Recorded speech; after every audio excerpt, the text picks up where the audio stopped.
The morning Adelaide Leland rode onto the Atkins ranch with a stranger's horse trailing behind her. The sun had barely cracked the eastern ridge of the Texas hill country, and the dew on the buffalo grass caught the early light like scattered diamonds across a green sea. She had found the horse the evening before, wandering along the creek bed that divided her family's modest homestead from the open range to the south, its reins dragging through the mud, its saddle still cinched tight but empty of any rider. The animal was a fine-looking bay stallion with a white blaze running down its nose, and there was a brand on its left flank she did not recognize at first glance, but when she studied it closer in the fading light of dusk, she made out what looked like two crossed A's inside a circle. She had heard her father mention that brand once, some months before he passed, speaking of a neighboring rancher named Atkins who ran a good-sized operation south of Copper Creek. The Atkins spread, her father had said, was about a half-day's ride if you went by the old wagon trail that curved around the limestone bluffs. Adelaide had not slept particularly well that night. She rarely did anymore, not since her father had taken fever in late October of 1873 and died before the first frost settled on the ground. She had been running the homestead alone since then, 23 years old and stubborn enough to refuse the charity her neighbors offered with pitying eyes and lowered voices. She kept a milk cow, a small kitchen garden, a pair of mules, and the kind of grim determination that comes from having nobody left to lean on. She braided her dark hair every morning before sunrise, put on her father's old canvas work coat when the weather turned sharp, and did what needed doing. So when dawn came and the bay stallion still stood in her small corral, patient and well-mannered, eating the hay she had put out for him, Adelaide made up her mind. She would return the horse. It was the right thing to do, and besides, she reasoned, a rancher who had lost a good horse like this one might be grateful enough to offer useful information. She knew very little about the country to the south, and there were questions she had been carrying about water rights on the creek that she could not resolve without talking to someone who knew the land. She saddled her own horse, a steady gray mare named Peg, tied the bay stallion's lead rope to her saddle horn, and set off before the morning was fully awake. The ride south along the wagon trail took longer than she expected because the trail was rutted badly from recent rains, and she had to pick her way carefully around the worst of the mud. The hill country in the early spring of 1874 was beautiful in a way that Adelaide noticed even when she was tired and preoccupied, the bluebonnets already starting to show along the limestone outcroppings, the cedar trees dark and fragrant, the hawks riding the updrafts above the ridgeline without moving their wings. She thought about her father, which she did most mornings. She thought about the cattle she could not afford to buy and the fencing she could not afford to repair, and the way the homestead felt too quiet at night. By the time the Atkins ranch came into view, the sun was well up and the air had warmed enough that she had tied her coat behind her saddle. The ranch was larger than she had imagined, a main house built from cedar logs with a wide covered porch across the front, a big red barn set back from the house, 3 or 4 outbuildings in varying states of repair, and a set of working corrals where she could see cattle moving. There were horses in a separate pasture, and the whole place had the look of a working operation that was prosperous enough but still wore its edges a little rough, the way all ranches did out here. A man was coming out of the barn when she rode through the gate, and she knew immediately that this must be Milton Atkins, because he moved with the unhurried confidence of someone who owned the ground he was walking on. He was somewhere in his early 30s, tall and broad across the shoulders, wearing a worn brown hat that had been shaped by years of weather, a dark blue shirt with the sleeves rolled to his elbows, and leather chaps over his trousers. He had a jaw that looked like it had been cut from the same limestone as the bluffs along the trail, and dark brown eyes that went straight to the bay stallion the moment he cleared the barn door, his expression shifting from mild curiosity to something that looked very much like profound relief. "Well, I will be," he said, and his voice was a low, unhurried drawl that carried across the yard without effort. "That is Ranger." "I believe so," Adelaide said, pulling Peg up and letting the bay stallion come alongside. "I found him last evening on the creek bed north of here, on the far side of the limestone bluffs. His saddle was still on and his reins were dragging. I put him up for the night and came first thing this morning." Milton Atkins crossed the yard in long strides and went straight to the stallion, running his hands along the horse's neck and down his legs with the practiced efficiency of a man who knew horses well, checking for injury. The bay turned his head and pressed his nose against the man's chest in a gesture of easy familiarity. "He is all right?" Adelaide asked. "Seems to be," Milton said, and when he looked up at her his expression had shifted again, softened somewhat, and she noticed for the first time the faint lines at the corners of his eyes that meant he spent most of his life squinting into the sun. "Where did you say?" "The creek bed north of the limestone bluffs, about 2 miles past the old cottonwood grove, if you know it." "I know it," he said. He kept his hand on the horse's neck, rubbing slowly. "I lost him 2 days ago. Thought maybe he had gone into the river or someone had found him and decided to keep him." He paused and something crossed his face that was difficult to read, something between embarrassment and gratitude. "Thank you. This horse was my father's. He is not just an animal to me." Adelaide understood that in a way that went straight past politeness and landed somewhere quieter and more real. She nodded once, without saying anything unnecessary. "Did you come all the way from the bluffs this morning?" he asked. "I did. That is better than a half-day's ride." "About 3 hours," she agreed. He looked up at her more directly then, taking her in properly for the first time, and she felt the weight of his attention without flinching from it. She was used to men underestimating her, and she was used to the particular kind of appraisal that happened when a woman showed up somewhere unexpected in the territory. But Milton Atkins did not look at her that way.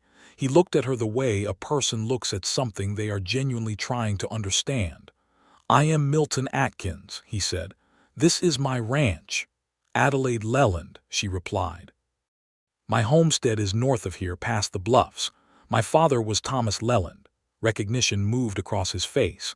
"I knew your father," he said, briefly. "He came to introduce himself when he first settled the homestead 2 years back maybe. Good man, I heard that he passed." He paused, his voice dropping slightly. "I am sorry for your loss, Miss Leland." "Thank you," she said simply. There was a brief silence between them, not uncomfortable exactly, but full of things neither of them said. A rooster crowed somewhere behind the barn. One of the horses in the pasture called out, and another answered. "You will stay for supper," Milton said, and it came out less like an invitation and more like a statement that he was making to himself as much as to her, as though the idea had presented itself and he had decided immediately that it was correct. Then he seemed to realize how it had sounded, and he added with a small clearing of his throat, "If you are willing. It is a long ride back and it is already pushing mid-morning. You should not go back without eating." Adelaide considered it. The sensible thing would have been to decline, to turn Peg around and make the ride home before afternoon. She had chores waiting. She had always had chores waiting. But there was something about the directness of the offer, the lack of condescension in it, that she found she did not want to refuse. "I would appreciate that," she said. A slight smile moved across Milton Atkins's face, brief but genuine, and it changed the whole landscape of his expression in a way that Adelaide did not quite expect. "Good," he said. "Let me put Ranger in the barn and I will have someone take your mare." She dismounted and he called out toward the bunkhouse, and a young ranch hand named Eli, who could not have been more than 19, came jogging across the yard to take both horses. Milton led Ranger into the barn himself, and Adelaide followed because she was curious, and because she had always found barns more honest than houses. The barn was cool and smelled of hay and horses, and the particular earthy sweetness of well-kept stalls. Ranger went into his stall with a low, contented sound, and Milton stood for a moment with his hand on the gate, looking at the horse with an expression of such open relief and affection that Adelaide had to look away. You said he was your father's horse, she said, studying the row of saddles on the far wall. He was, Milton said. My father died 3 years ago, left me this ranch and about 4,000 acres of debt to go with it. He said it without self-pity, just matter-of-factly, the way a person describes weather. Ranger was the thing I wanted most to keep. He is a good working horse, but that is not why. I understand, Adelaide said, and she meant it completely. He looked at her again with that measuring quality, and this time she met his eyes and held them, and something passed between them that was not yet named but was certainly something. Come up to the house, he said. I can offer you coffee while I get the cook started on supper. The main house was larger than it looked from the outside, with a central room that served as both sitting room and dining room, a stone fireplace that took up most of one wall, and a table long enough to seat 8. The floor was swept clean, and there were curtains in the windows that someone had once sewn with care, though they were faded now. Adelaide stood in the middle of the room and noticed details the way she always noticed details. A silver-framed photograph on the mantel showing a man who looked like an older version of Milton Atkins, a worn leather Bible on the side table, a pair of spurs hanging on a nail by the door that were too ornate for daily use, and therefore must have been decorative or sentimental. Sit wherever you like, Milton said, disappearing toward the back of the house where she could hear the sounds of a kitchen. She chose a chair near the window where she could see the yard and the corrals. Through the glass she watched a pair of hands moving cattle through a gate, working with the easy synchronicity of men who had done this particular thing together many times. The ranch had the feel of a place that ran on routine and discipline, and she respected that. Milton came back carrying 2 tin cups of coffee and set one before her with an economy of movement she found appealing. He sat across the table from her, and for a moment neither of them spoke, and the silence was of the comfortable variety rather than the awkward one. How long have you been managing the homestead alone? He asked. Since October, she said. My father passed in the 3rd week of October. That is 5 months. Yes, hard work for one person. It is, she agreed, but it is my land and I mean to keep it. He nodded slowly, and she could tell that he understood this the way another rancher would understand it, not as stubbornness but as something entirely reasonable and right. You have hands. I cannot afford hands, she said. I have 2 mules and a milk cow and a kitchen garden. I am planning to build up slowly. She paused. I have been considering cattle, but I need to understand the water rights on the creek first. The creek, he said, and sat forward slightly. Copper Creek. Yes, my land borders it on the north side for about a 1/4 mile. I want to know if there are prior claims on the water. There are not, he said. Not on the north side. I run the south bank for about 2 miles, but my rights do not extend to your parcel. You are free to use the water. He seemed to think about something. You could probably run 20 head of cattle off that stretch of land if the grass holds. I was thinking 15 to start, she said. He looked at her with an expression that was approaching something like respect. Where do you plan to get your stock? There is a cattle drive coming through Fredericksburg next month. I have saved enough to buy 15 head, maybe 20 if the prices hold. Prices are good this spring, he said. You should be able to get longhorn cattle at a reasonable price. They are hardy and they suit this country. They talked for a while about cattle and range grass, and the particulars of managing a small operation, and Adelaide found that Milton Atkins talked about ranching the way she thought about it, with attention to detail, and without romanticizing the difficulty. He asked her questions, and he listened to the answers without interrupting, which she noticed because it was not what she had expected. At some point during this conversation, a cook named Rosa, a stout Mexican woman of perhaps 50 with quick eyes and efficient hands, appeared and began working in the kitchen. The smell of cooking food drifted into the main room, and Adelaide realized that she was genuinely hungry, which surprised her because she had been so focused on the ride and the horse and the errand that she had forgotten to eat that morning. Milton excused himself around midday to attend to ranch work and told her to make herself comfortable, which she did by walking around the yard and looking at everything with the careful attention of someone who is always trying to learn something useful. She looked at his fencing, which was better repaired than hers. She looked at the corrals, which were built from cedar posts sunk deep and solid. She looked at the hay situation in the barn and the organization of the tack room and the way the water troughs were set up near the pasture gate, and she filed all of it away. Eli, the young ranch hand, found her standing by the corral fence and was so startled to encounter her there that he nearly dropped the bridle he was carrying. He was a gap-toothed boy with a cheerful face and the particular kind of earnestness that young men had before the West knocked it out of them.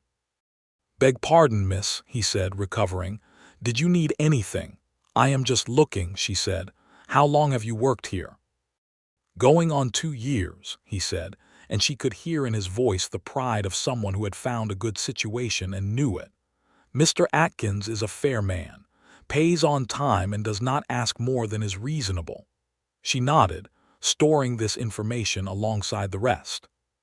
By the time the afternoon was pulling long shadows across the yard and Rosa called from the kitchen that supper was ready, Milton had washed up and come back to the house, and he held the door open for her with a small, natural courtesy that was not performance but simply habit. The table had been set for 2, and Rosa had made something extraordinary, a slow-cooked beef stew with dried chili peppers and onions and cornbread on the side, with preserved peaches in a bowl for after. It was the best meal Adelaide had eaten in months, possibly the best meal she had eaten since before her father got sick, because toward the end she had been too worried to cook properly, and after he died she had been eating simply and without much care. She ate without self-consciousness, which she recognized later had something to do with the way Milton Atkins ate, with the same unguarded appetite and no ceremony about it. He poured water from a pitcher and offered her more cornbread and did not watch her the way some men watched women eating, looking for something to be polite about. "This is very good," she said, and meant it absolutely. "Rosa has been cooking here since before I took over the ranch," he said. "She came with my parents from San Antonio 20 years ago. She threatens to leave every winter, and every winter she stays." "She is a good reason to stay," Adelaide said. He smiled at that, a fuller smile than the brief one she had seen earlier, and it reached his eyes and changed the quality of the light in the room. Adelaide noticed this and looked back at her stew. They talked through the meal, and the conversation moved easily from cattle and range to the territory in general, to Fredericksburg and the German settlers who had built it into something solid and enduring, to the question of whether the railroad would push further west and what that would mean for the cattle trade. "The rail line changes everything," Milton said, leaning back in his chair and wrapping both hands around his water cup. 10 years ago my father was driving cattle to Abilene. Now there are closer options. In another 10 years there will be rail spurs running through country that is still open range today. "Will you sell when the railroad comes?" she asked. He considered this seriously. "No," he said. "This land is not for selling, but I would use the rail for transport, yes." He paused. "What about you? Would you sell your homestead if the price was right?" "No," she said without hesitation. He nodded as though she had confirmed something he already suspected about her. After the meal, Rosa brought out the preserved peaches and coffee, and they sat for a while as the light outside turned amber and then began to deepen toward evening. Adelaide knew she should leave, knew that riding back in the dark on unfamiliar trail was not wise, but she found herself reluctant to move from the table and from the conversation, which had become easy and genuine in a way she had not experienced in a long time. "You should not ride back tonight," Milton said, and his voice was careful with the words, placing them precisely. "It is late in the afternoon already and that trail is rough in the dark. There is a spare room in the house. It belonged to my sister before she married and moved to San Antonio." He paused. "I am offering it as a neighbor, Miss Leland, with no other implication. Rosa sleeps in the room next to the kitchen. You would be properly accommodated." Adelaide looked at him for a long moment. He held her gaze steadily, and there was nothing in his expression that was anything other than honest and straightforward, the offer of a man who was simply solving a practical problem. "I appreciate the offer," she said. "I will accept it, but I need to be away before sunrise because I have a milk cow that will not tolerate a late milking." Something moved in his eyes, something like amusement and something else, and he said, "Before sunrise. I will have Eli saddle Peg and pack you a lunch for the ride." She thanked him, and they sat for a while longer, the conversation slowing down to something more comfortable and less purposeful, the kind of talking that people do when they are simply content to be in the same place. Milton told her about a cougar that had been raiding the south pasture, and she told him about the time her father's mule had gotten loose and destroyed half the kitchen garden. And they laughed about this, genuinely laughed, and it was the first time Adelaide had laughed properly in 5 months, and it felt like something loosening in her chest that had been wound very tight. She slept in the spare room, which was simply furnished with a good bed and a washstand and a window that looked east, and she woke before the birds did, in that deep quiet before the world begins, and lay for a moment listening to the sounds of the ranch settling around her, the creak of the house, the distant sound of cattle, the faint sound of wind in the cedar trees. She got up and dressed and went quietly to the kitchen, expecting to be alone, but Milton was already there, standing at the stove with a coffee pot, and he had obviously also woken early, and for a moment they looked at each other in the low light of the kitchen lamp with an expression of mutual mild surprise that neither of them tried to hide. "I said before sunrise," she reminded him. "I heard you," he said. "I am an early riser." He poured her coffee without asking, and she sat at the kitchen table, and they drank it in the comfortable silence of two people who have been talking long enough to know they do not always need words. Through the kitchen window the eastern sky was beginning to lighten barely, the very first suggestion of gray replacing black. "You will come back," he said eventually, and again it was less a question and more a statement he was working out for himself. "I expect so," she said. "We are neighbors." He looked at her over the rim of his cup. "That is a reason," he agreed. "There could be others." Adelaide set her cup down and looked at him directly because she was not someone who avoided directness. "What kind of others did you have in mind?" He was quiet for a moment, and she could see him choosing his words with care. "I would like to call on you properly," he said. "If that is something you would consider." The kitchen was very quiet. Outside, the first bird had started, tentative and singular, and then another answered it. "I would consider it," she said. He nodded, and the small serious tension that had been in his jaw released.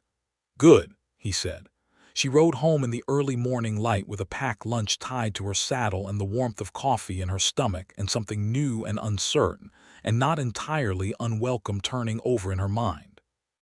The trail north looked different in the morning light than it had the previous day, or perhaps she was different. She could not be sure which. The weeks that followed settled into a pattern that neither of them had planned but both of them allowed. Milton Atkins rode north to Adelaide's homestead 10 days after she had returned his horse, arriving in the mid-morning on a Tuesday with no stated purpose, except to see how she was managing. He assessed the fencing situation without commenting on it directly, and then spent 3 hours repairing the worst section of the east fence line, while Adelaide worked nearby on the kitchen garden, and they talked across the distance between them with the ease of people who have already established that they are comfortable together. He brought her a fencing tool she had been lacking, presented it without ceremony, and she accepted it without excessive gratitude, and both of them understood without discussing it that this was how they would operate, without the elaborate performance of obligation that sometimes made charity unbearable. He came again the following week, and the week after that. She rode south to the Atkins ranch twice in that same period, once to settle a question about the water rights that required seeing the actual land boundary, and once simply because she was going to Fredericksburg for supplies, and his ranch was on the way, and she had thought he might need something from town. He had given her a short list with a small amount of money, and she had brought back everything on it plus a packet of tobacco that she had noticed he smoked in the evenings, which she put on the table without comment, and he accepted in the same way. It was not yet courtship in the formal sense, or perhaps it was, and neither of them was in a hurry to name it. The Texas Hill Country in the spring of 1874 was a place where formality was a luxury that most people could not afford, where the distances between neighbors measured in hours rather than minutes meant that every visit carried weight and every conversation mattered. There was, alongside the developing tenderness between Adelaide and Milton, the very real and very serious business of two people trying to survive in a demanding landscape. They shared information about the range, about prices, about the movements of cattle drives through the region. Milton told her about a rancher named Carl Whitfield, who had been pressuring smaller landowners along the creek to sell their water rights, and Adelaide filed this information away with everything else she was learning about the territory. Carl Whitfield, it turned out, was the specific kind of trouble that the West produced regularly, and that the law was often too thin on the ground to adequately address.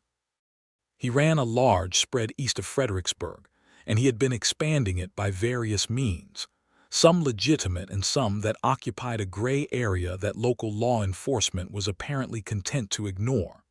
He had not approached Adelaide directly, but Milton told her that he had sent a man to her father's homestead once, before Thomas Leland died, to make an offer on the water rights, and Thomas had turned him down flat. "He may come to you again," Milton said one evening in late April, sitting on Adelaide's porch as the sun went down behind the cedar ridge. They had fallen into the habit of sitting like this when he visited, side by side in the two wooden chairs her father had made, with the evening coming on and the work of the day done.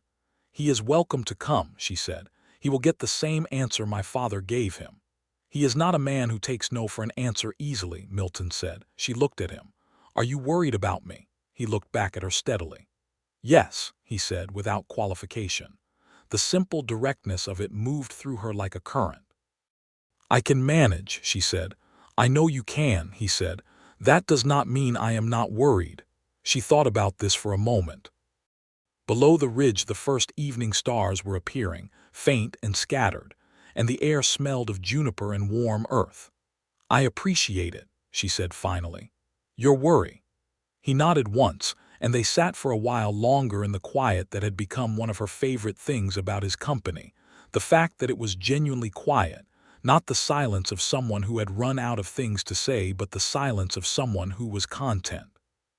Carl Whitfield did come, as Milton had predicted, on a warm morning in early May when Adelaide was alone at the homestead and working in the garden.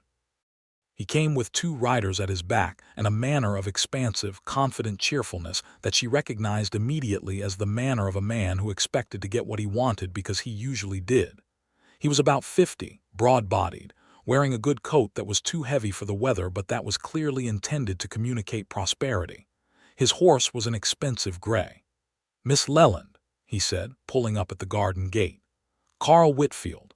I believe your father and I had some business once." "I know who you are," she said, standing up from the garden bed with her spade in her hand and not putting it down. He smiled at this. "Efficient. I like that in a person." He settled more comfortably in his saddle, the posture of a man who intended to be comfortable wherever he was. "I will come to the point. I would like to purchase your water rights on Copper Creek. I will give you a fair price, better than fair, enough to make your situation here considerably easier." "No," she said. The smile stayed in place, but something behind it adjusted. "You have not heard the figure." "The figure does not matter," she said. "The water rights are not for sale." "Miss Leland, a woman alone managing a homestead this size, I think you would find, Mr. Whitfield," she said, and her voice was entirely level. "I am going to ask you to ride out now. The answer is no. If you come back with this same question, I will give you the same answer, and then I will have to consider it a form of harassment." One of the riders behind Whitfield shifted in his saddle, and Whitfield's smile finally dropped away completely, replaced by something cooler. "You have a neighbor who has put ideas in your head," he said. Atkins minds his business too much in yours." "Good morning, Mr. Whitfield," she said, and turned back to the garden. He sat there for another moment, and she felt the weight of that moment, the calculation in it, but she did not turn around again. Eventually she heard the horses move, and the sound of them fading down the trail toward the main road. She did not shake until they were out of sight, and then she did, just slightly, and she drove the spade into the earth and held onto it and breathed until the shaking passed. Then she kept on with the garden. She told Milton about it the next time she saw him, which was 2 days later when he rode up with a question about the creek boundary. She told him plainly and without dramatizing it, and she watched something move through his expression while she talked, something controlled but not fully controlled. "He has no legal standing to force you," Milton said carefully. "I know that, but he is not above making things uncomfortable." "I know that too," she said. "I am not afraid of him." "No," Milton agreed, and she could hear in his voice that he believed her completely. "You are not." He was quiet for a moment. "I want you to know that if he comes back, or if anything happens that concerns you, you send word immediately. Eli can make that ride in under 2 hours." "I know," she said. "Thank you." He looked at her, and in that look was something that had been accumulating over weeks, something that was very close to the surface now. "Adelaide," he said, and it was the first time he had used her given name, and the sound of it in his voice, plain and careful and somehow very serious, did something immediate to her that she had not fully anticipated. "I need to tell you something." "All right," she said. "I have been thinking about you considerably," he said, "more than is strictly neighborly." The afternoon light was coming through the cedar trees in long, slanted beams, and somewhere nearby a mockingbird was working through its whole repertoire with tremendous self-confidence. "I have been thinking about you considerably as well," she said. He exhaled slowly, like a man who has been holding his breath without realizing it. "I do not want to rush you," he said.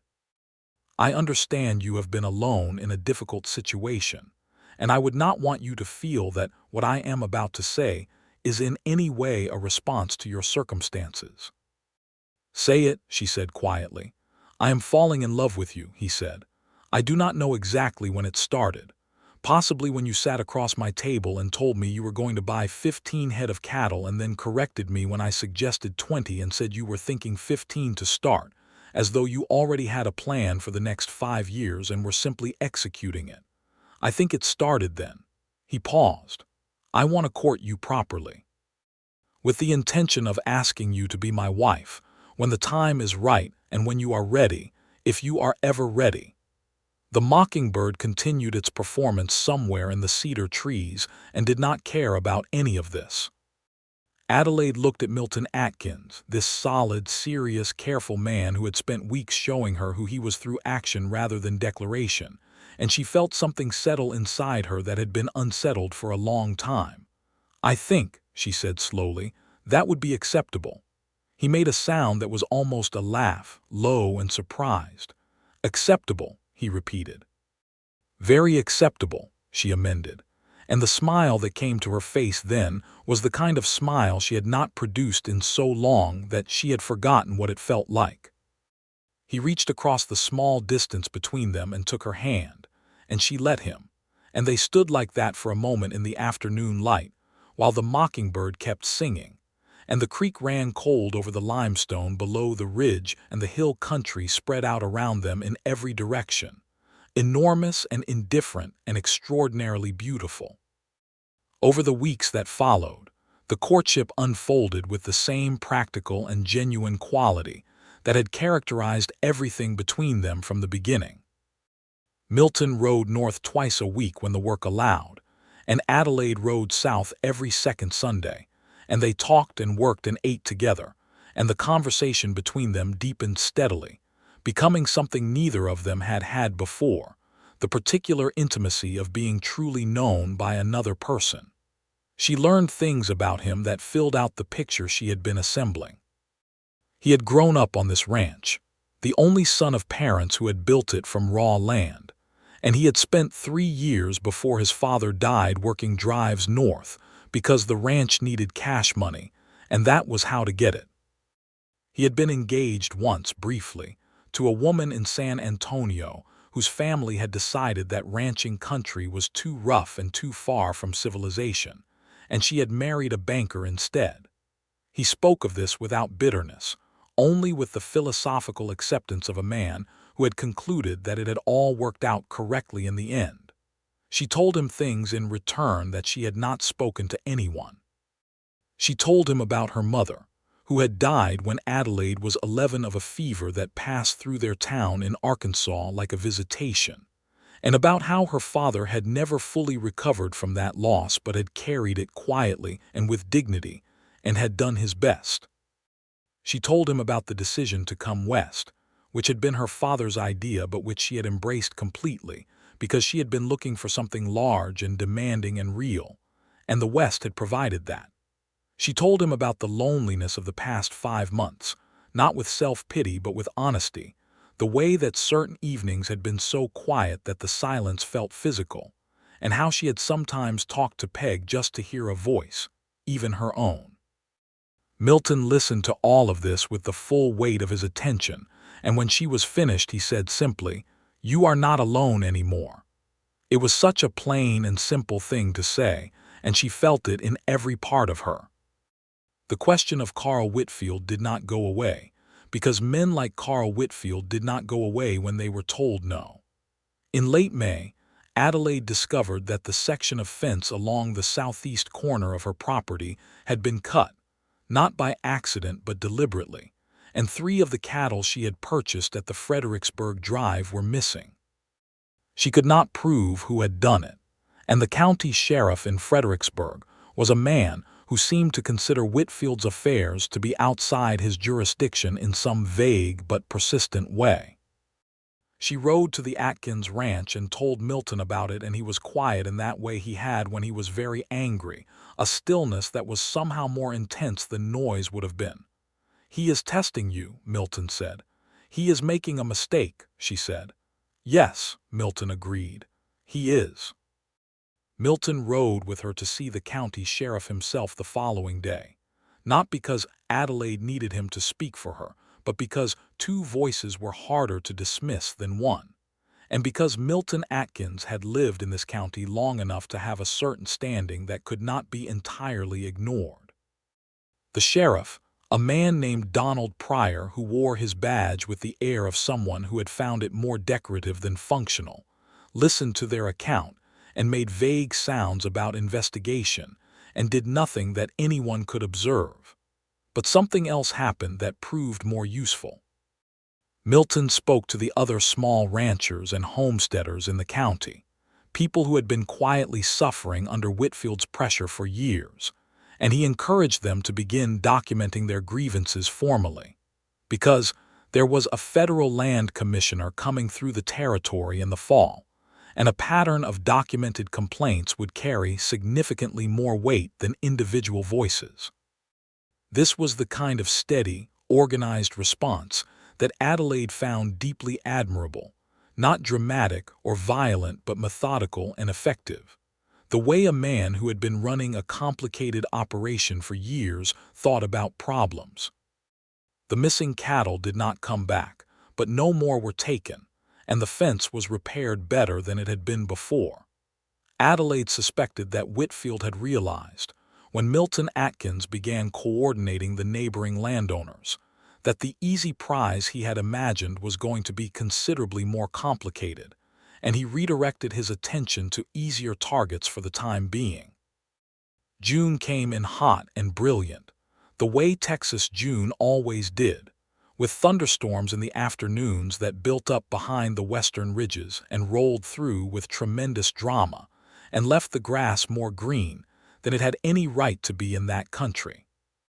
The bluebonnets were long gone by then, and the plains would be dry by August, but in June the hill country was still vivid and alive. Adelaide had 12 cattle by then, having recovered one that had wandered back on its own and purchased another from a neighbor, and they were doing well on the creekside grass. She had repaired most of the fencing. She had started making plans for a second outbuilding to store hay against the winter.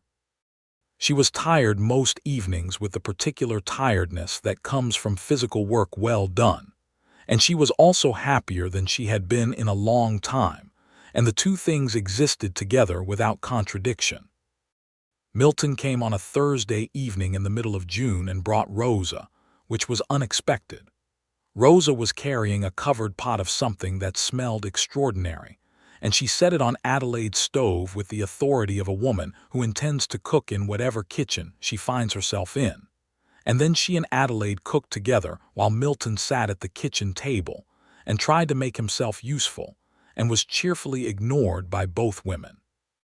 Rosa told Adelaide things about Milton that he would not have told her himself, stories from when he was a young man, the way he had kept the ranch going in the worst months after his father died, by selling his own horses rather than the cattle his father had bred, the way he had split his own firewood for every widow in the area during the hard winter of 1871 without telling anyone he was doing it. Adelaide listened to all of this with her eyes on the pot she was stirring, and a warmth in her chest that had nothing to do with the stove. After supper, Rosa declared that she was tired and would sleep in the spare room, an announcement that had the quality of an arrangement made in advance, and she disappeared with her coffee cup and left Adelaide and Milton alone on the porch in the warm June evening, with the fireflies starting up in the cedar trees and the full moon lifting itself above the eastern ridge. They sat in the two chairs for a while, and then Milton did something he had not done before. He moved his chair close enough that his arm was against hers, and she leaned into him slightly, just slightly, and felt the solid warmth of him and the steadiness that was fundamental to his character, not the stillness of someone who was holding himself back, but the stillness of someone who was simply and completely present. "I have been thinking," he said after a while. "About what?" "The water rights," he said. "Your parcel and mine, if they were combined, would have the strongest possible water claim on the entire creek. Whitfield could not challenge it." She was quiet for a moment. "That is one way to think about it," she said. "It is the practical way," he agreed. "And there is another way." "Tell me," she said. "I want to marry you, Adelaide," he said. "Not because of the water rights, although that is a reasonable point. Not because you need someone to protect your land, because you clearly do not need anyone for that. Not because you are alone, because you have shown very effectively that you can manage alone." He paused, and she could feel the seriousness of him in the pause, the weight he was giving to this. "I want to marry you because when you are not here, I am aware of your absence the way I am aware of bad weather coming. And when you are here, everything is better than when you are not. And I have not felt that way about another person in my entire life." The fireflies drifted through the cedar trees, and the moon climbed higher, and the night smelled of warm earth and grass. "Yes," Adelaide said. He turned to look at her. "Yes, yes, I will marry you," she said. "I want to. I have been wanting to say it for some weeks, if you want the honest truth." He laughed at that, a real laugh, full and warm, and it was one of the best sounds she had ever heard. He took her hand and held it, and she turned her hand so that their fingers were linked, and they sat like that for a long time in the summer night while the moon moved across the sky, and the ranch and the homestead and the land they both loved lay quiet around them. They were married in September of 1874 in the German Lutheran Church in Fredericksburg, because it was the closest thing to a proper church within reasonable riding distance, and the pastor did not object to conducting a ceremony for people who were not specifically Lutheran, which Adelaide appreciated. She wore a dress she and Rosa had made together from cloth she had ordered from San Antonio, cream-colored cotton with small buttons down the front, and she wore her hair up for the occasion in a way she almost never did, and she saw Milton's expression when she came through the church door, and it was an expression she kept somewhere private and important for the rest of her life. Eli from the ranch was there, and Rosa, and half a dozen neighboring ranchers and their wives, who had become friendlier over the summer as Milton had organized their collective response to Whitfield's pressures, and two women from town who had taken to Adelaide when she had started coming in regularly for supplies and found that she was someone worth knowing. The ceremony was simple and direct, which suited both of them.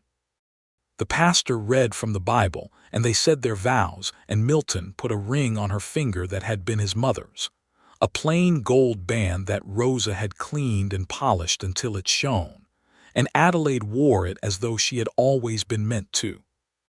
There was a supper at the church hall afterward, which the neighboring women had organized with tremendous efficiency and genuine warmth, and there was music from a fiddle player and a man with a guitar, and at some point in the evening Adelaide found herself dancing with her husband, which was a word she was still getting used to.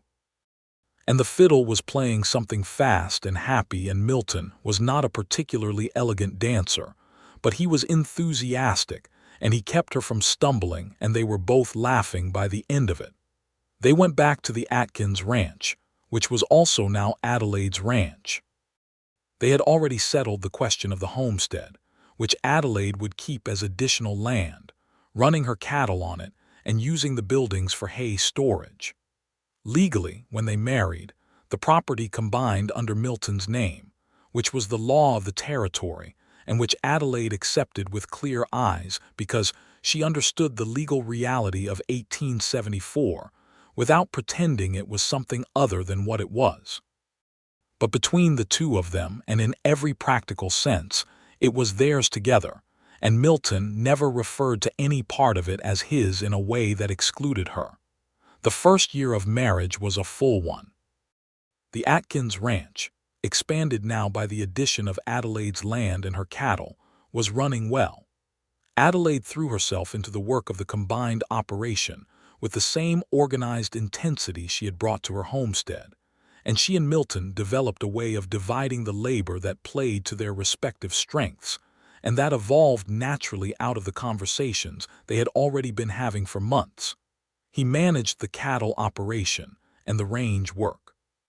She managed the finances and the supplies and increasingly the negotiations with buyers, because she had a clarity about numbers and a firmness in negotiation that he recognized and respected. Rosa was delighted by all of it, and her cooking improved further, if that was possible, as though having two people to feed properly gave her more to work with.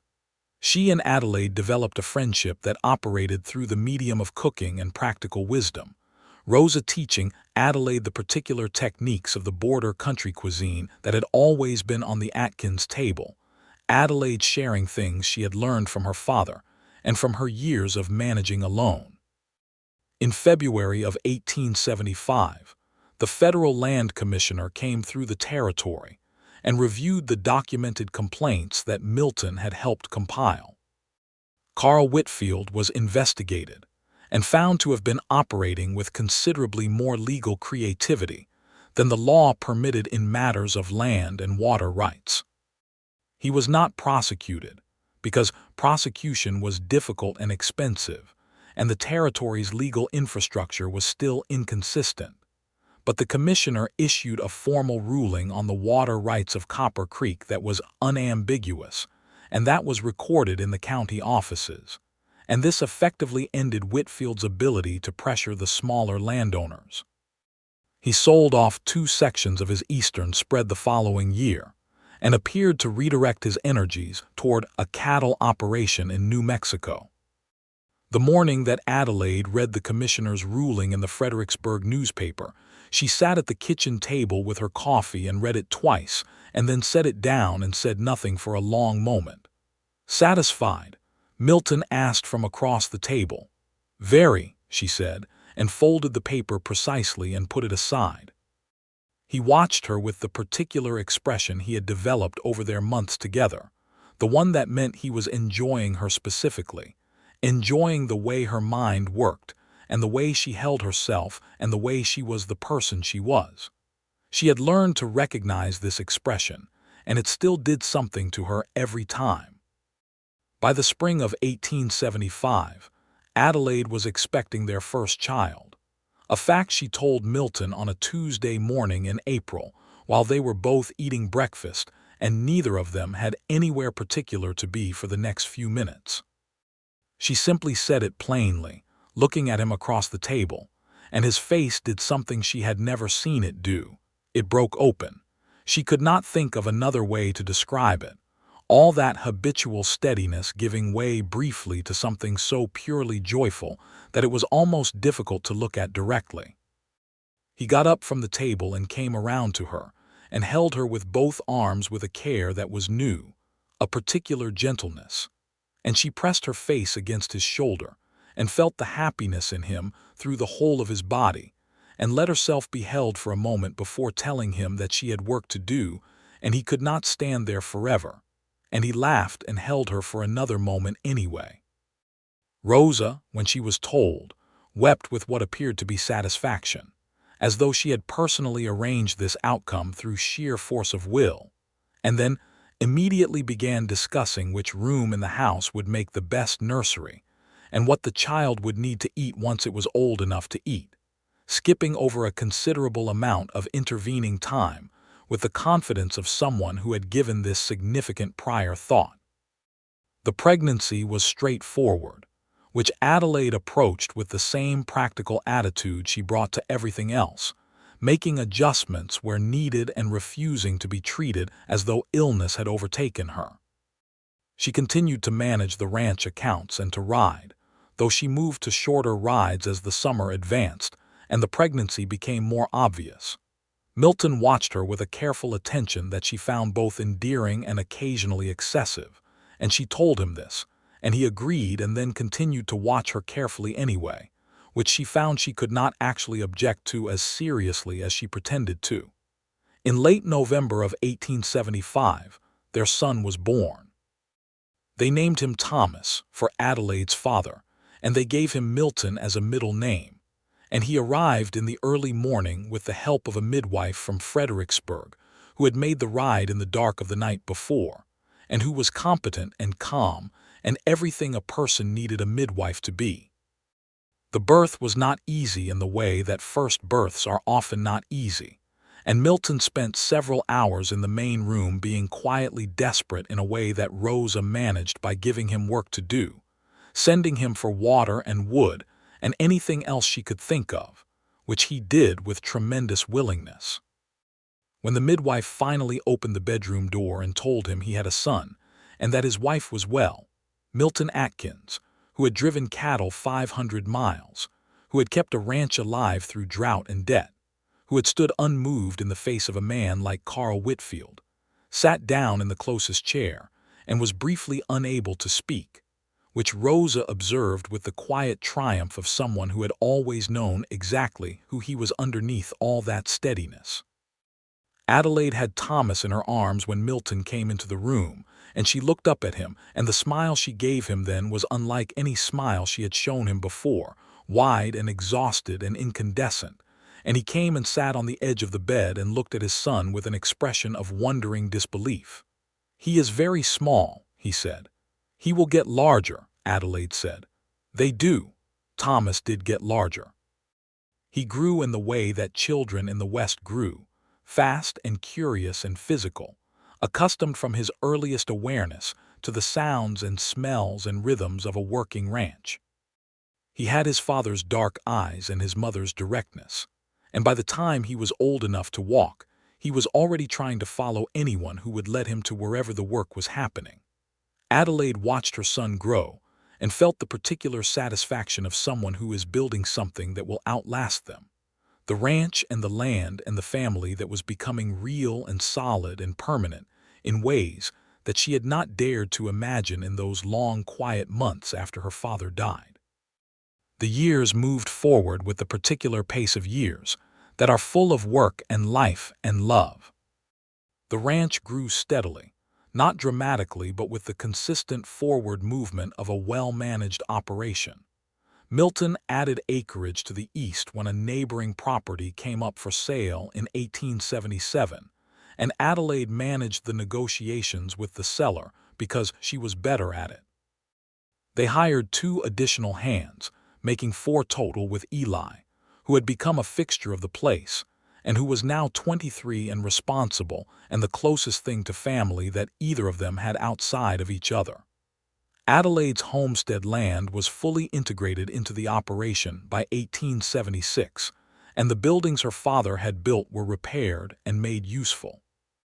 She sometimes rode up there alone to the homestead and walked the land her father had claimed and thought about him with a grief that had changed its quality over time, becoming less an open wound and more a permanent tenderness, the kind of grief that is also gratitude. She told Milton about these rides, not every time but sometimes, and he listened without filling the silence with words, which was one of the things she loved best about him, the ability to let silence be what it was. In the summer of 1878, Adelaide told Milton she was expecting again, and this time she told him in the evening on the porch, because she had thought about how to tell him and decided the porch was the right place, the place where so many of the important things between them had happened. His response was the same as the first time, that breaking open of the habitual steadiness into pure joy, and she loved him for the fact that it was exactly the same, that the second time was not lesser or more complicated by familiarity, simply equally joyful. Their second child was a girl, born in February of 1879, and they named her Clara, which had been Milton's mother's name. She arrived more easily than Thomas had, in a way that the midwife attributed to Adelaide's constitution, which she described as excellent, a verdict that Adelaide received with quiet satisfaction. Clara was a round, cheerful baby who slept better than Thomas had, and who Rosa declared was a genius, a conclusion she had also reached about Thomas at roughly the same age, and which appeared to be Rosa's standard assessment of any child she was particularly fond of. Thomas was 3 when Clara was born, and greeted her with the cautious interest of a child, who has not yet decided how he feels about sharing the world with another person. Within a month he had decided, he felt fine about it, and became fiercely protective of his sister in the way that older siblings sometimes are, with the particular conviction that the protection was both necessary and exclusively his to provide. Milton watched his children with the same quality of attention he had always given to important things, quiet and thorough, not demonstrative in the way of men who talked much about their feelings but unmistakably present and engaged. He taught Thomas to ride almost before the boy could properly walk, at Adelaide's suggestion made with exasperated amusement, and he taught him to care for horses with the patience that had always characterized Milton's relationship with animals, showing rather than telling, repeating without impatience. Adelaide taught both her children to read from the Bible and from the 2 other books she owned, a farming manual and a collection of poetry her father had carried across 3 states in a saddle bag, and she taught them arithmetic from the ranch accounts, which she maintained with a precision that had become something of a local reputation. Other small ranchers in the area had begun coming to her for advice on their books, and she had helped several of them avoid the kind of debt that might have consumed their operations. The railroad came through the territory in 1880, as Milton had predicted years before, not directly through their land, but close enough that it changed the economics of the cattle operation significantly. They were now selling cattle for transport by rail rather than driving them north, which saved weeks and considerable expense, and the prices were more consistent. The operation expanded again, carefully and deliberately, and by the early 1880s the Atkins Ranch was one of the most stable operations in the county, not the largest, but well-managed and debt-free, and with the particular reputation of a place run by people who knew what they were doing. Adelaide received a letter in 1881 from her father's sister, her Aunt Margaret, who had learned of Thomas Leland's death only recently through a chain of correspondence that had taken years to reach her, and who was now writing to inquire after Adelaide's circumstances. Adelaide wrote back a long letter that took her 2 evenings to compose properly, telling her aunt everything that had happened in the years since her father came west, and everything that had happened since.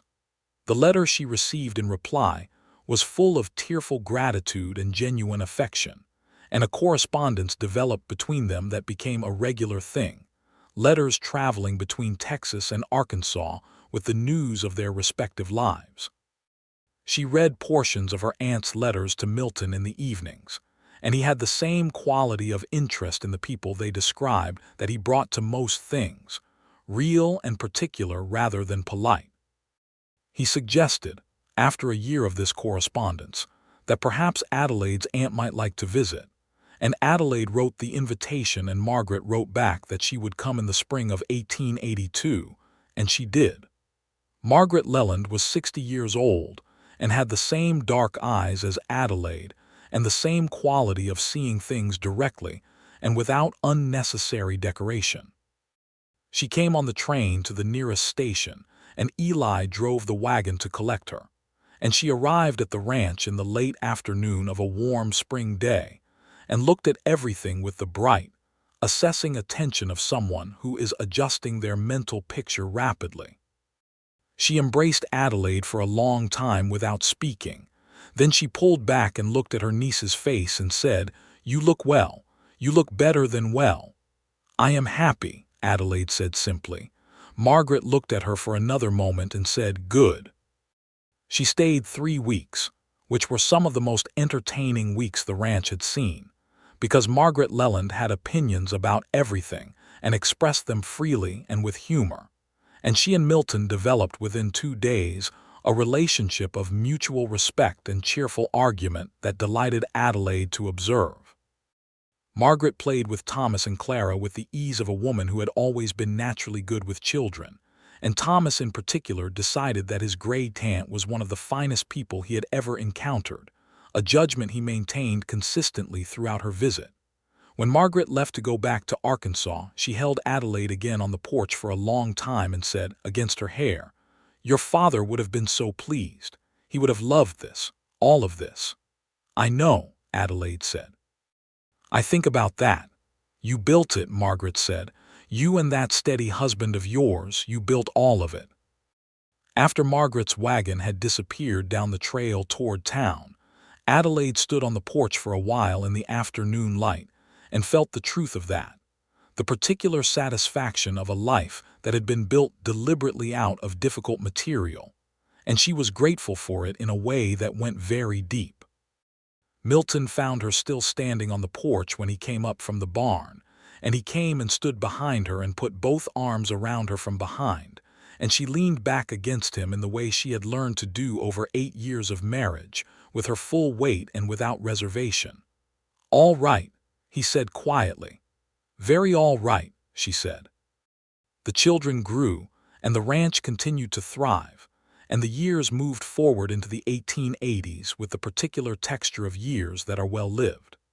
Thomas became a boy who was at home on horseback and around cattle in a way that suggested he would be a rancher the way his father and his grandfather before him had been ranchers, by disposition and by love rather than only by inheritance.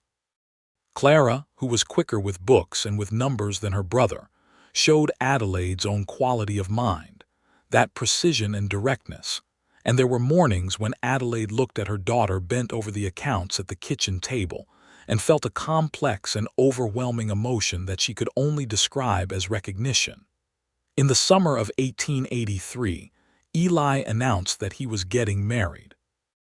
The woman in question was a schoolteacher named Frances who had come to the county the previous year, and who had the particular quality of someone who was going to be very happy with an earnest and hard-working young man who thought she was extraordinary.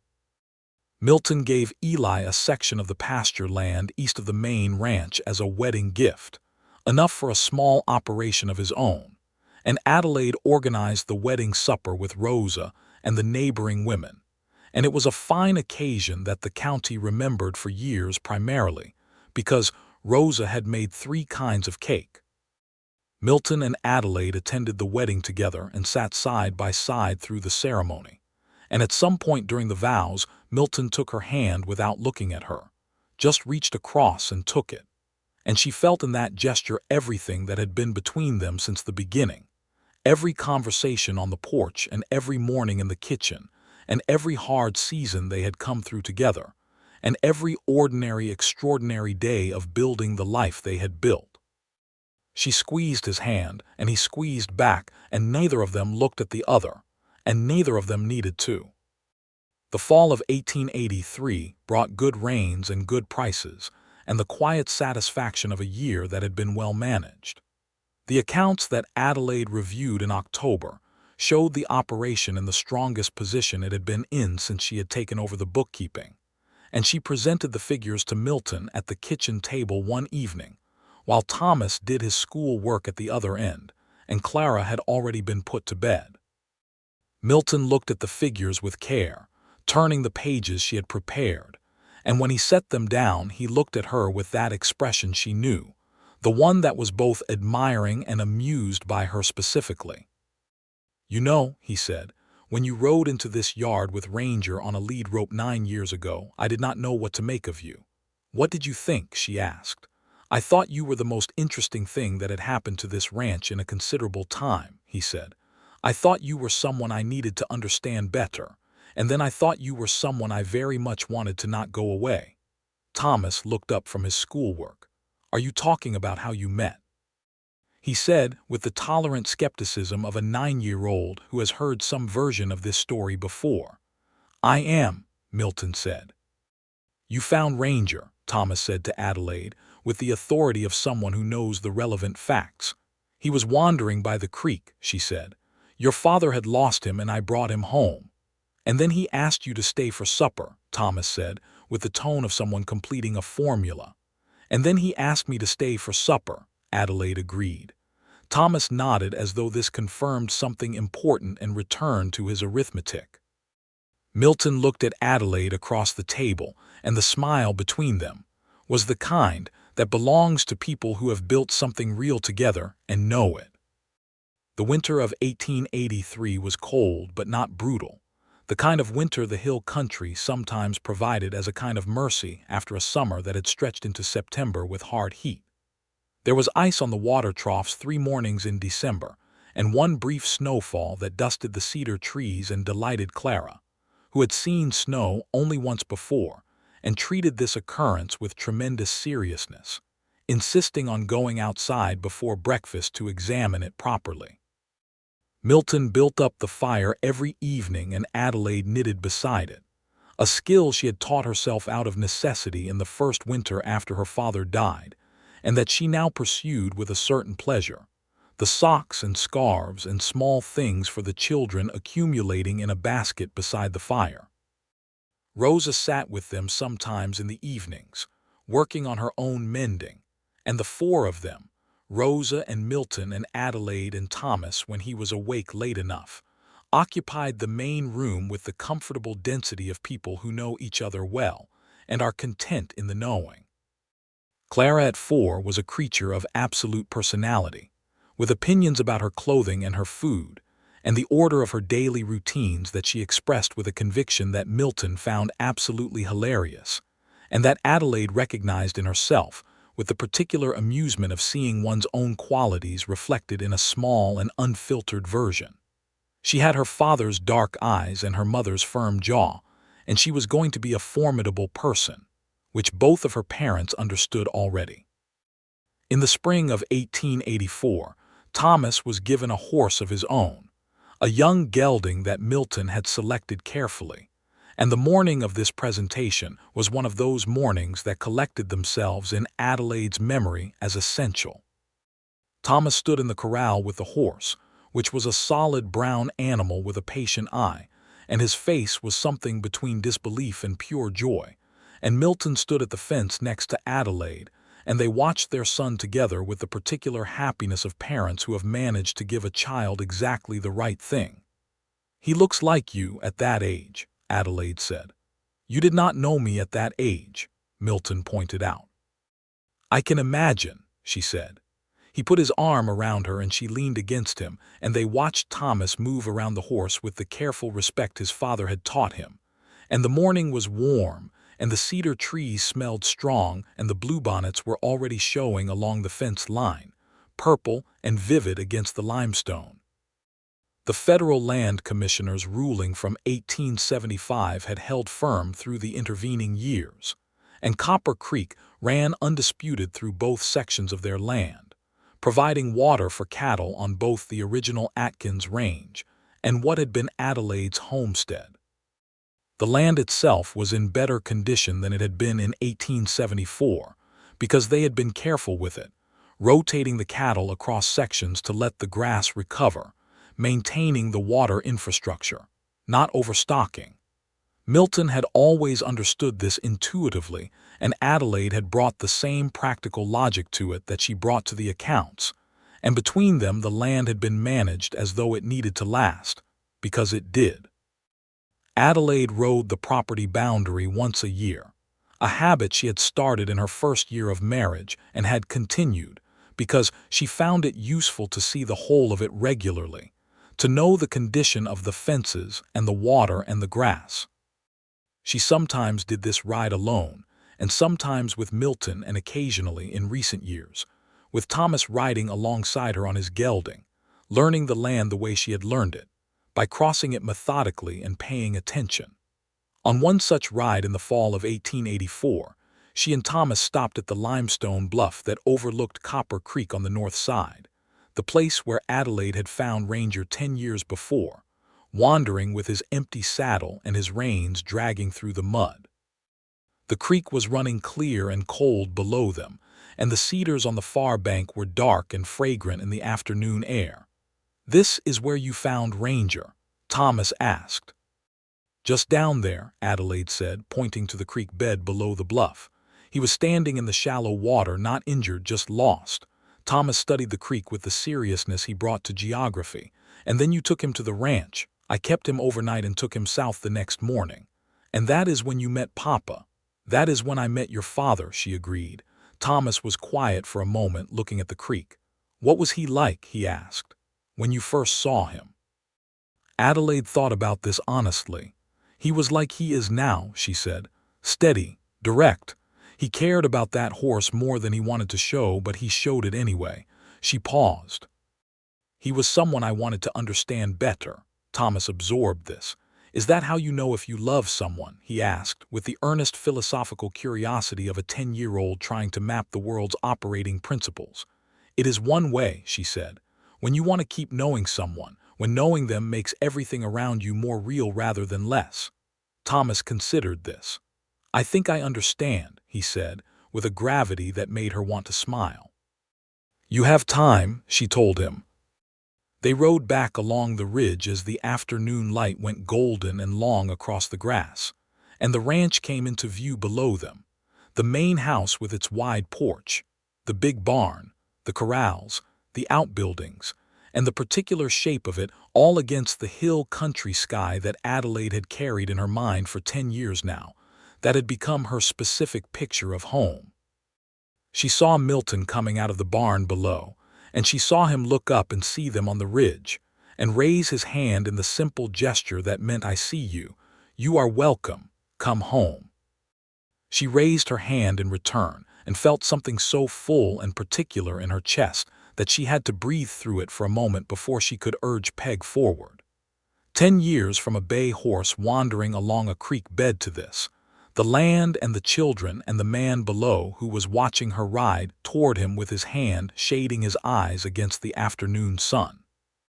It was not the life she had planned, because she had not known how to plan for this, had not known that it was possible to build something this solid and real and full out of loss and stubbornness, and one horse found wandering. She thought about her father, who had come west looking for something large and real, and had found it but had not lived to see it become this. She thought about him often, and she thought about him now, and the grief was the permanent tenderness it had become, and underneath it was something she could only call gratitude, for the land he had claimed and the example he had been, and the fact that his choices had set her on the trail that led south to the Atkins ranch on an early spring morning in 1874. By the time Adelaide reached the barn, Milton had come to the corral gate, and he held it open for her and Thomas, and as she rode through he put his hand on Peg's neck and looked up at her with the expression she had been cataloging for 10 years, steady and warm and entirely particular to her.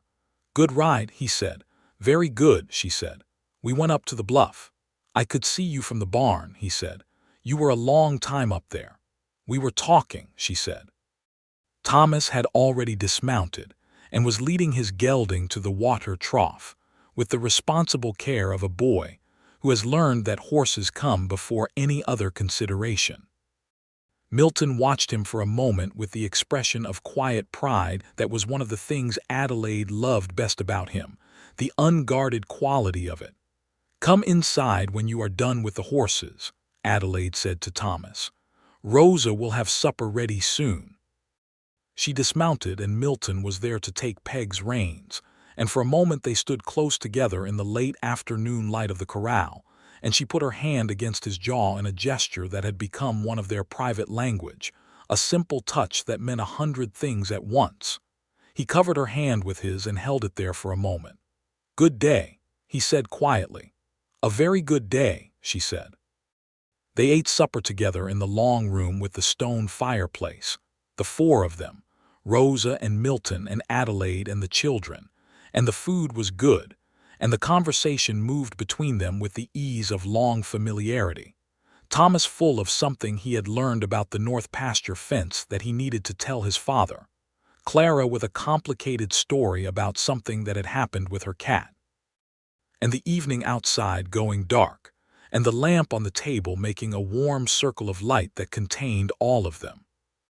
After the children were in bed and Rosa had retired and the dishes were done, Adelaide and Milton sat on the porch in the warm October evening, the two chairs that had always been there, side by side in the way they had been since the beginning. The sky above the ridge was thick with stars, the way the Texas sky was on clear nights, vast and luminous, and so crowded with light that it seemed almost tangible. The cedar trees were dark shapes against the star field, and somewhere down by the creek a whippoorwill was calling, its three-note song repeating and repeating in the dark.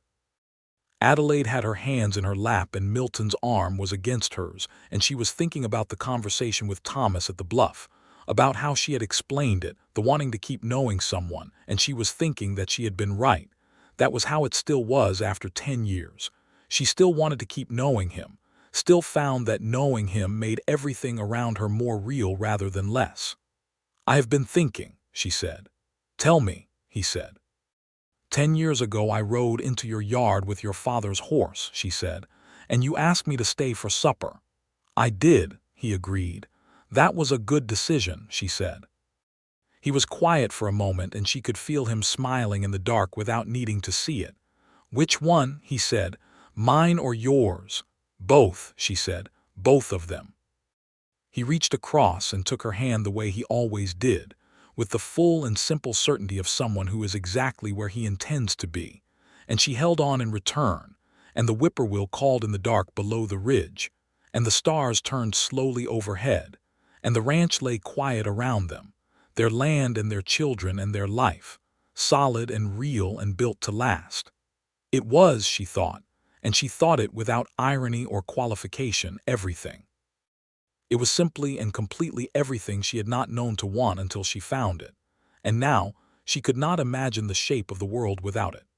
She leaned her head against his shoulder, and he pressed his cheek against her hair, and they stayed like that for a long time, two people who had found each other by accident and held on by choice, while the Texas night moved around them in its vast and indifferent beauty, and the ranch that was theirs breathed quietly in the dark.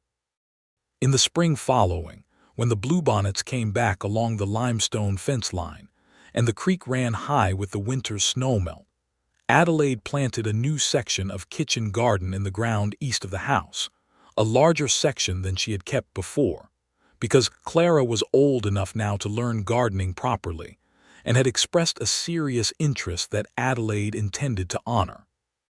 She taught her daughter the way her father had taught her, by doing rather than explaining, by showing where to put the seeds and how deep and how far apart, and how to read the soil for moisture, and how to tell good growth from struggling growth. Thomas by that spring was almost 11 and had begun to learn the cattle work in earnest, going out with Milton and the hands on the shorter drives and the pasture rotations, and coming home with the sunburned, satisfied look of someone who has worked hard and knows it was worth it. Rosa made an announcement in April of 1885 that she was going to San Antonio to visit her daughter and her grandchildren for the summer, an announcement she delivered with great seriousness, and with the implication that she expected some argument about it. Adelaide told her it was a wonderful idea and Rosa should take as long as she liked, and Rosa looked slightly disappointed at the lack of resistance and then rallied into enthusiasm for the plan. She went in June on the stage to San Antonio and sent back letters written by her daughter on her behalf that were so full of specific domestic detail about the grandchildren and the food and the quality of the San Antonio water supply that they were among the most entertainingly detailed letters Adelaide had ever received. She read them aloud at the supper table, and both children listened with the avid interest of people who are learning about a world beyond their own. Rosa came back in October, larger by several pounds and extremely happy about both facts, and resumed her kitchen with the decisive air of someone reclaiming conquered territory. The house went back to smelling of everything it had always smelled of under Rosa's management, and the children were delighted to see her, and Clara presented her with a painting she had made on paper, a somewhat impressionistic depiction of the ranch that Rosa received as though it were a significant artistic achievement. The years of the later 1880s were good ones, the kind of years that do not announce themselves with drama, but that accumulate into something solid and fine. The ranch operation continued to grow in the steady, careful way that Milton had always managed it, and Adelaide's financial management became increasingly recognized in the county, to the point where the local bank in Fredericksburg had twice approached Milton about whether his wife might be willing to serve in some advisory capacity, an offer that Adelaide had declined because she was already doing plenty, but that she had found quietly gratifying. Thomas grew into a young man who was at home on the land in the way his father had always been, with the particular ease of someone who has been taught well and paid attention. By the time he was 15, he could manage the cattle operation for several days independently when his father needed to be elsewhere, which did not happen often but happened sometimes. He was becoming someone, and Adelaide watched him become it with the specific amazement that parents have when they realize the person they have been raising has turned into an actual person. Clara at 10 was a reader and a mathematician and a gardener, and a fierce debater on any subject she had formed an opinion about, which was most subjects. She and her father argued cheerfully at the supper table about everything from cattle management to the best route to Fredericksburg, and Milton enjoyed this so obviously that Adelaide sometimes suspected he took positions specifically to provoke Clara into demonstrating her arguments, which Clara always did brilliantly, and without ever quite realizing she was being encouraged to. Adelaide turned 40 in the late autumn of 1891, a fact she received without particular distress, because the life she was living was good enough that age felt like a continuation rather than a diminishment. Milton made a point of the birthday in a way that was not his usual style, not effusive, but deliberate, asking Rosa to make her preferred cake and producing in the evening a small gift wrapped in paper, a silver brooch that he had ordered from San Antonio, and that was the most jewelry he had ever given her because she was not generally a woman who wore jewelry. But this was elegant and simple, and she pinned it to her dress immediately and wore it through the whole of the evening and understood what he meant by it without needing it explained. After the children were in bed, he said, simply, 40 years. Yes, she agreed. You are exactly the same as you were when you rode into this yard, he said, the exact same quality of person. I am considerably different, she said. Better then, he said. Better in every direction and exactly the same quality.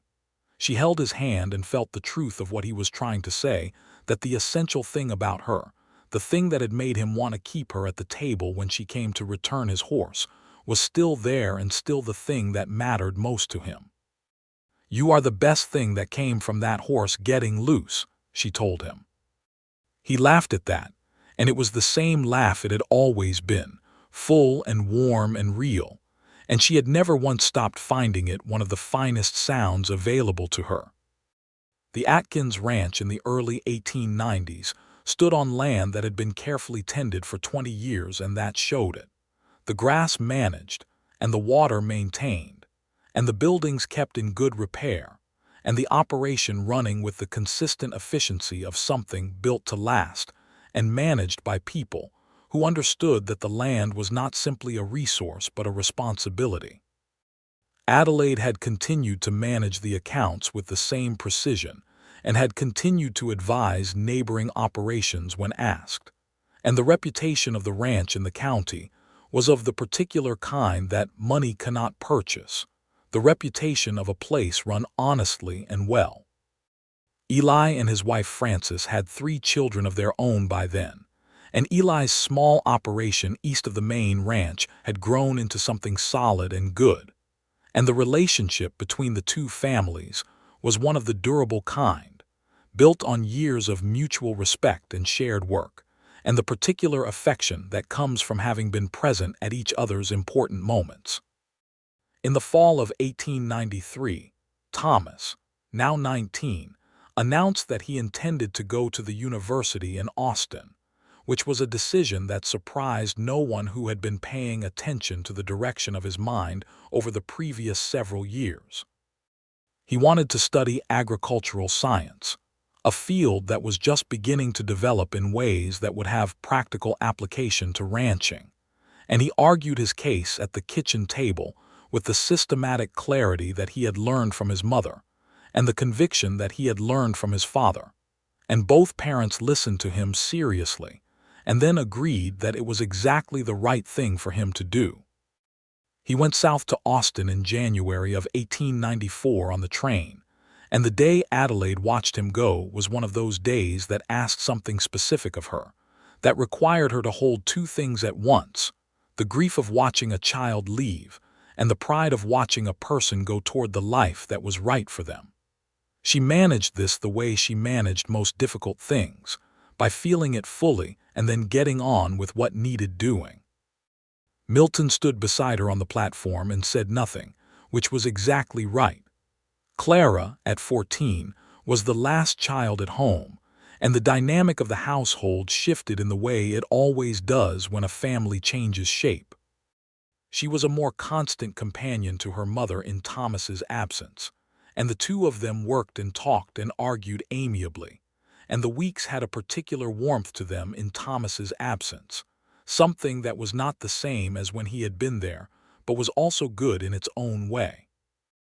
Letters came from Thomas with some regularity, full of what he was learning, and the people he was meeting, and the specific details of university life that he knew his parents would find interesting, because he understood them well enough to know what to include and what to leave out.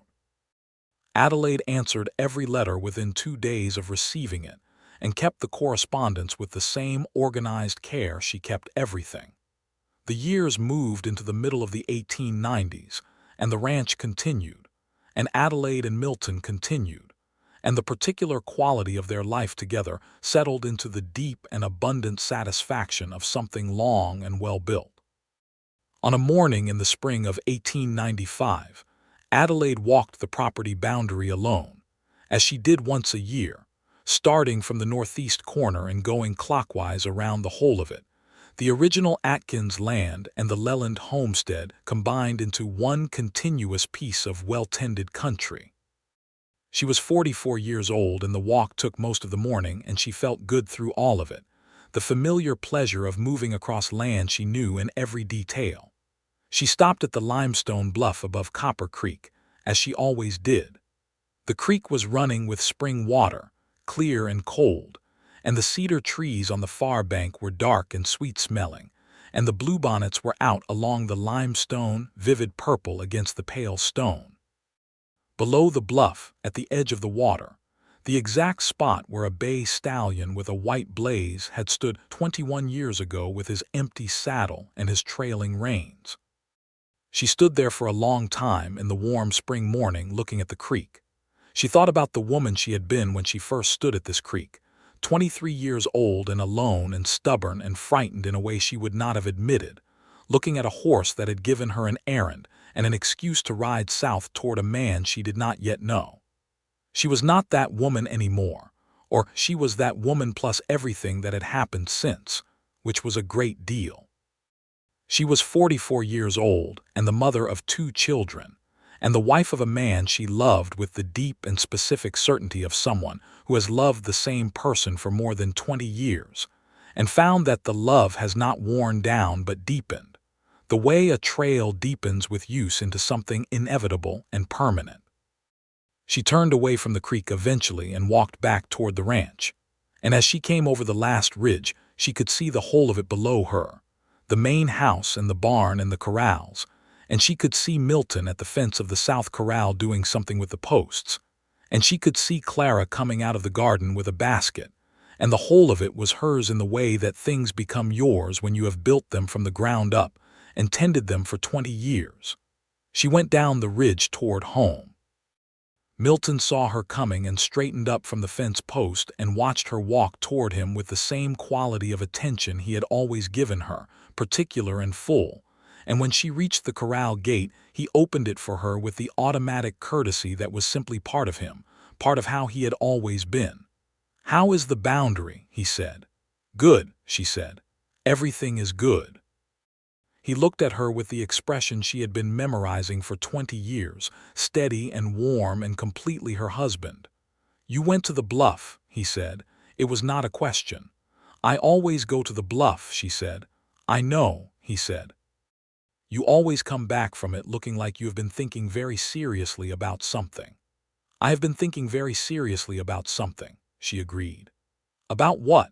She looked at him in the spring morning, with the cedar trees and the bluebonnets and the sound of Copper Creek faint in the distance, with the ranch spread around them and their daughter coming toward them across the yard with her garden basket and the letter from Thomas on the kitchen table where she had left it this morning. "About how much there is to be grateful for," she said. "About how none of this was anything I planned." He was quiet for a moment. "I planned it," he said. "Once I started to understand what it could be." "When did you start to understand?" she asked. "When you sat down at my table," he said, "and told me you were going to buy 15 cattle and that it was going to be fine." She laughed, and he smiled, and Clara arrived at the corral gate with her basket and a question about supper, and the morning continued with all its ordinary, extraordinary fullness. That evening, the whole family gathered on the porch as the sun went down behind the cedar ridge, which was something they did when the weather was good and the work allowed, a habit that had been forming itself for 21 years out of evenings just like this one. The whippoorwill started up in the dark below the creek, and the stars came out one by one above the ridge, and the lamp in the window behind them made a warm yellow square against the evening. Adelaide sat in her chair and Milton sat in his, and Clara sat on the porch steps with her book that she was trying to read in the last of the light. And the ranch was quiet in the way it was quiet at the end of good days, not empty but full, full of everything that had been put into it, and everything that had grown from what had been put into it. "Tell me the horse story again," Clara said from the steps, not looking up from her book in a way that suggested she was asking primarily because the asking was a habit, and the answer was known, and both of those things were comforting. "You know the horse story," Adelaide said. "Tell it anyway," Clara said. Adelaide looked at Milton and Milton looked at Adelaide, and the look between them was 21 years of something that had no other name but love, the plain and enduring and particular kind. "Your father lost his horse," Adelaide said. "Ranger got loose and wandered up to the creek on my family's land, and I found him, and I brought him back." "And then?" Clara said. "And then your father asked me to stay for supper," Adelaide said, "and I said yes." "And then," Clara said with the ritual patience of someone who wants the story complete, "and then," Adelaide said, "everything else." Milton took her hand in the dark of the porch, and she held it, and the whippoorwill called below the ridge, and the stars turned overhead in their great unconcerned arc, and the land that was theirs lay quiet and real in every direction, holding all of it, all the years and all the work and all the love, the way good land holds everything that has ever been poured into it, completely and without diminishment, the way things last when they are tended with care.